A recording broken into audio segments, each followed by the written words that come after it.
Hey friends, welcome back to my channel. Today I'm going to be sharing with you some lovely spices and herbs to make your Jamaican jerk marinate. Alright, so welcome. If it's your first time on my page, I appreciate you for stopping by, and for those who have been here, I appreciate you for always coming back. So right here I have some fresh herbs from my garden, some scallion and thyme, and we are going to rinse them properly. I'm just going to remove the harder part down at the bottom of the thyme, and then I cut it and set it aside. I'm going to chop my scallion, my ginger, and my onion. I'm also going to be cutting up some Scotch bonnet pepper. When it comes on to your Jamaican jerk marinate, you want to make sure that you do what pleases you. If you don't like it spicy, then don't add any pepper or add a minimal amount. You can use like half a pepper or one. It all depending on how hot the Scotch bonnet pepper is. It's up to you. Or you can just make a mild one. So I want to go ahead and implore you guys to wear gloves when you're handling your Scotch bonnet pepper. You don't want this to get into certain places, trust me, especially your eyes. So as you can see, while I'm cutting this up, I don't touch the inner part. I'm handling the outside of the pepper, but please go ahead and just be careful and wear a gloves, especially if you're a person that is not used to handling Scotch bonnet pepper. So after peeling all my garlic, I move on to adding everything to my processor. I already have some spices set aside, so you will see them as I add them. Alright, so right here I'm adding my pepper. I'm going to be doing these in batches because my processor is not going to be able to hold everything all at once.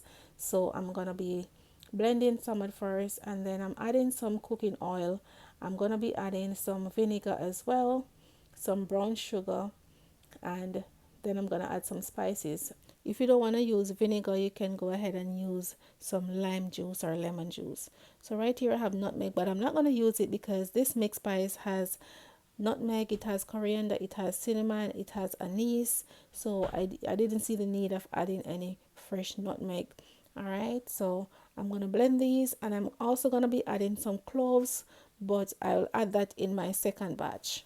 So now I just added some browning. I'm gonna add some pimento seeds, pimento leaves, and just a little bit of salt, maybe about half a teaspoon or a teaspoon of salt, because I want to be able to control my salt when I'm adding this to whatever I'm gonna add it to, whether my chicken, shrimp, whatever. So I don't want to add too much salt in there, but just a little. All right, so I have all my ginger and everything in here. We're just gonna grind it up, and then we continue with the same process. The only thing that's going to be in the second batch that's not in this batch is the cloves. So sometime this week I'm going to be making some jerk chicken or jerk pork, something with this homemade jerk marinade. So look out for that video.